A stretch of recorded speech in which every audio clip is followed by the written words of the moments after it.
2 states, 1 team. For Carolina Panthers, apparently it's not just a slogan. In fact, it could be the game plan for the Panthers' future growth and expansion.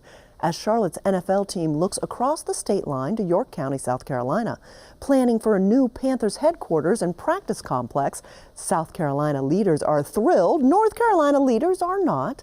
And for Charlotte area fans in both states, well, Jeff Sonnier reports it could mean more football all year round. He's at Bank of America Stadium with more. Yeah, we're actually on the back side of the stadium in Charlotte's 3rd Ward neighborhood. We're on the other side of this blacked out practice field fence. You can see the changes coming. New Panthers owner David Tepper building his team a practice bubble so they can work out inside when the weather's bad outside. The question is, how much longer the Panthers will be using these 3rd Ward practice fields in the future.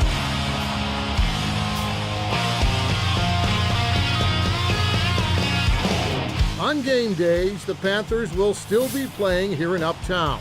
Since the stadium opened, it's the only home they've ever really known. But where the Panthers do everything else, from practice to picking up their paychecks, well, like the sign says, welcome to South Carolina. It's great news. Not if, but when the Panthers move their operations to South Carolina, York County will win the Economic Development Super Bowl. We're excited about it, so excited. House will be in order. To get the Panthers, South Carolina lawmakers are offering the team the same package of tax breaks and financial incentives that's attracted lots of other business to the state. 4243 is the professional sports team. Even though some lawmakers aren't so sure that the Panthers and their new billionaire owner really need those tax breaks. He's worth $11 billion, and we're talking about giving him tax incentives to move 100 jobs from Charlotte to Rock Hill? No, sir, you're not correct. Yeah, I think I am correct. Because no, we're giving incentives. He has to produce the product in order to get the incentive. Plus, Governor Henry McMaster says bringing the NFL to South Carolina is just too good to turn down. The Carolina Panthers are a great team. Dave Tepper is a great entrepreneur, businessman. He's very generous. He's highly regarded all across the United States. We're delighted that they are interested in our wonderful state. You know, as a rookie, I'm not a rookie anymore. And this is really the first season that I can put any imprint on. Tepper and the Panthers are imprinting South Carolina with a project similar to what the Dallas Cowboys built here in Frisco, Texas, 35 miles away from their home stadium. It's a football complex that includes team offices and practice fields, hotels and retail, a sports medicine hospital, and a 12,000-seat indoor stadium that the team shares with local high schools and youth leagues. The impact of this, the ripple effects of what he's talking about, this isn't just bringing a practice facility from Spartanburg to Rock Hill or York County. This is talking about redeveloping and creating wealth for more people in this region. John Geddes is the mayor of Rock Hill, where what he calls sports tourism is already big business. Amateur sports events like the tournaments at Rock Hill's baseball and softball complex bring in $20 million a year, with more to come when Rock Hill finishes this new sports and events center, where a huge old textile mill used to be.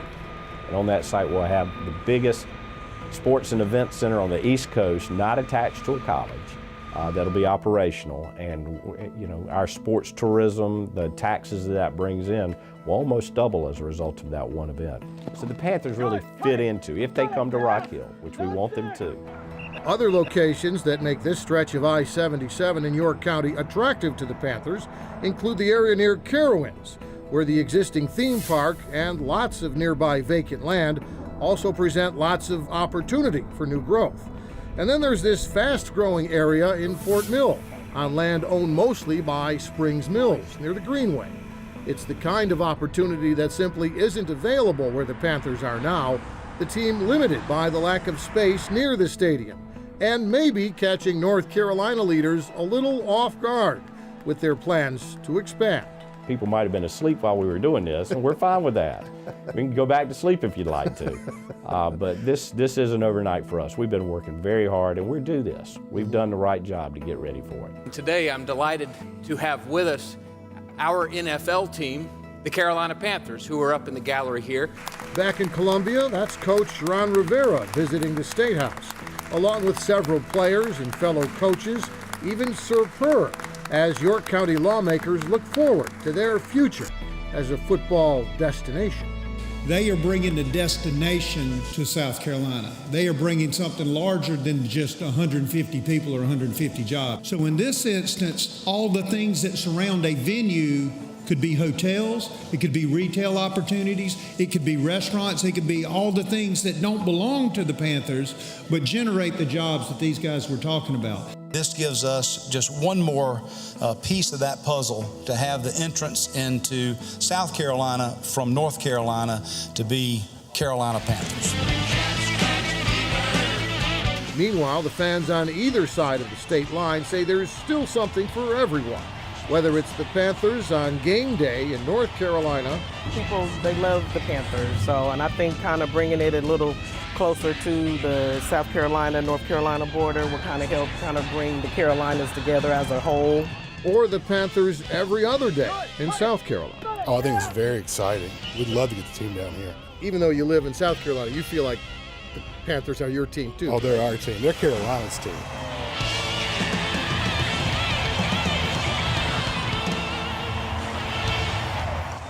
Jeff's in the studio with me now. And Jeff, talk to us a little bit. What's the reaction from this side of the state line about the news? Well, you know, right after the South Carolina legislators made their announcement, North Carolina, the governor said, we'll put together our package and we'll be competitive. And then we didn't really hear much else from Raleigh. So, you know, here's the thing. You kind of get the feeling this has been a done deal from day one, regardless of what North Carolina does, partly because after David Tepper and the lawmakers met, there was an immediate announcement. And that doesn't happen unless it's got the blessings of the team owner, and that doesn't happen unless you're pretty sure you're not going to have egg on your face going forward. So even though they kind of went through the motions of we're listening to all offers, we're looking at all possibilities, it sounds like David Tepper had his eye on South Carolina from the beginning, and South Carolina was prepared when the moment came to respond in a way that looks like it's going to land them a pretty great project.